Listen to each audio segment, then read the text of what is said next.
Hey there, my friends. It's Heather here again. Welcome back to the Build a Better Business video series. If you just discovered these videos, well, welcome. What took you so long? It's super amazing to have you here. I hope you find these videos helpful.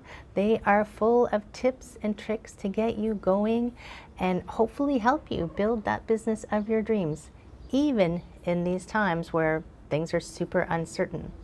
I record a new video every week on topics that I'm hoping will help you be more successful.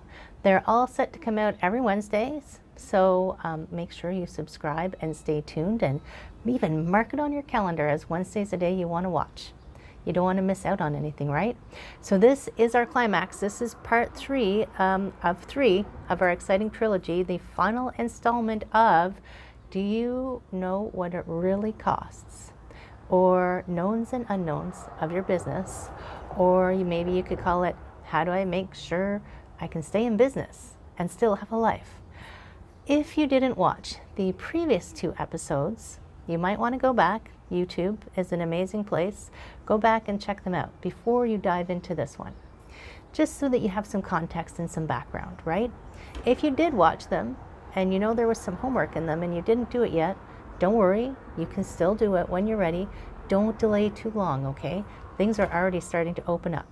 So in the first episode, we did all of our data gathering on all of our expenses, of our business, of our personal life, everything that we could think of that we used to spend and that we think we might spend. We translated that into your average monthly expense for your home and your business to be able to operate. And then we translated that into work, meaning how much work do you and your therapists or employees need to do to cover those costs so that you can make sure your business is healthy and you have enough money. If the numbers lined up perfectly and you're good, then go. You're off to the races. If the numbers didn't work out, if you can't reasonably on a day in, day out consistent basis do that amount of work you need to cover those baseline, remember we were talking about baseline costs, this is where we have to start to figure things out. So this is what you're going to do. You're going to take that monthly baseline number and divide it by how many treatments are reasonable on a monthly basis. Meaning, how many days are you open? How many treatments are you and your therapist, if you have any? I mean, maybe it's just you. That's fine too. But how many can you do reasonably in this new COVID-19 with the protocols, the extra cleaning protocols, if you're a massage therapist, to make sure that you can build in extra cleaning time. So how many can you do in a day? And it's probably fewer than you used to do. But you're going to figure out how many you can do in a day. Maybe you have longer days, maybe you have shifts moved around. Just make sure it's sustainable, right? Don't drive you or your therapist to burnout. It's not good for anyone. So you take that number of treatments that you think are possible, there's a dog barking, you think are possible in your clinic space, and divide that into your combined, your personal and monthly business expense. And that gives you a best guess of how much you should be charging per treatment. Okay, not saying you're going to charge that, but, and don't let it freak you out if it's super high. It's just a starting place. But is it a number that's just a little bit higher? Could you raise your prices to that reasonably, right? And it's basic economics. I know I hated economics in school, I get it, but it's what the market will bear. Don't be afraid of charging what you're worth. Never be afraid of that. Maybe I should do a video on money mindset.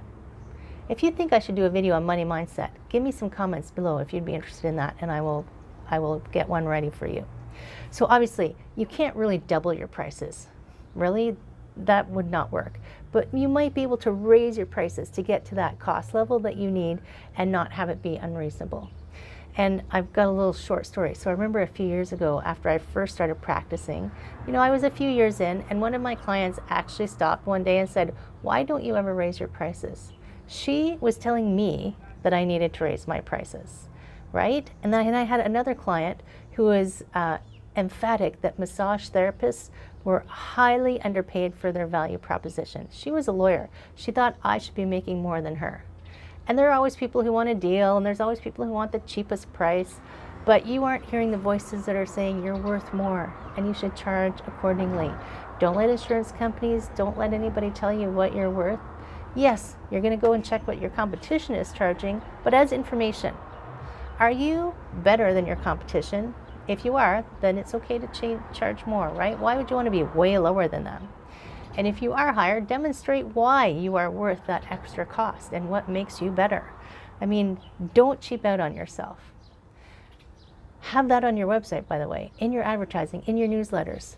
People pay more for better quality and better value. Look at restaurants. Think of the best restaurant in town where you live. How much does it cost to eat there? I know I can pay 4 times what it costs just to go to the pub, right? But I will pay it because I see value in it, because the quality of the food, the quality of the service, the whole experience for me is worth that additional price. But sometimes as therapists, we think, oh no, I can't charge that much. I'm not worth that much. But you are. Tell people why you're better. Tell them why you are worth that much. And if you still, after you raise your price, don't have enough to cover your baseline costs, this is where we need to get creative. Is there a way to increase treatments reasonably? Can you bring in some more therapists? With extra therapists, can you extend hours, like have more shifts going on? Is there another service you can offer? I don't know, maybe some online consulting or something. Can you bring in some specialty products for people? Is there a structure that might bring in more regular income? So look at places, these chain therapy places, they have memberships.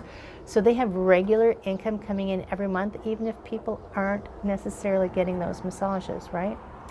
Can you make a better use of the downtime in your clinic space? Can you rent out some extra space to someone else for some other purpose and still have it stay in the protocols? Do you have another side hustle that makes income?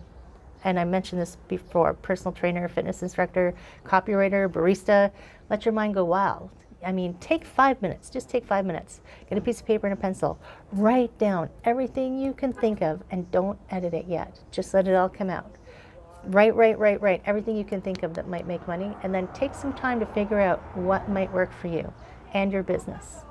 And really try to pull up from the weeds, you know, when you're in the forest and you can't see. Pull up out from that and get an overview on what might make you be more successful, make your business more successful, because you don't want to stay at baseline. If you're covering your baseline costs, awesome, that's amazing. Do this exercise because you want to be higher than your baseline and you want to make more than that, I'm assuming. And when you want to figure out how to do that, you've got to think outside the box. Some extra items that we haven't gone into here that I wanted you to just keep in the back of your mind that will impact, so things we haven't factored in. Income taxes, remember those things? They're not going to go away. I know we're thinking, oh, everything's fine. No, they're not going to go away.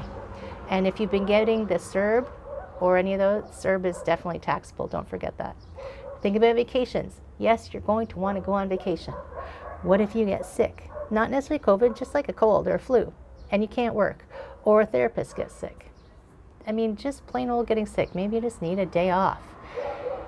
You might consider getting yourself some LTD insurance to cover that, but it's also going to affect how many days you can work. But you might think about getting some LTD insurance just to cover something that might take you out of your business for a period of time. And always, I personally like to build an emergency buffer, a what if a holy crap kind of thing happens kind of buffer. And that amount, I mean, it's a savings account. I fund myself, and it varies from person to person what they're comfortable with. Some people like to have a 3-month buffer, sitting quietly, earning interest in case they need it. Some people I don't know how they do it. They like to have a whole 6-month buffer, which would be golden, right? Especially these days. Now, obviously that's not something that's instant. Like you're not going to suddenly go, oh yeah, I'm going to put 6 months of money into this bank account. But it's something to work toward and figuring out how much you want to make on a consistent basis, and you slowly build it up so it's there when you need it. So how much do you need? And then think about, so that's your baseline. How much do you want? That's where you want to grow to. And then figure out how you're going to get there. Easy, right? I know. It's simple, but it's not necessarily easy. But this is truly the best way for you to get a handle on your business. Figure out where you are, where you need to be, where you want to go, right? Like a roadmap. Take those steps. And as always, if you need help and you want to explore the possibility of having some assistance, working one-on-one, feel free to contact me. Your initial 20-minute consultation is totally free, and we can chat about how I might be able to help you. Again, I'm Heather. I am the owner of Prosperity Flow Coaching. I help health and fitness professionals build the business of their dreams. I hope you're doing well. I hope you're staying healthy, and I look forward to seeing you soon. Take care.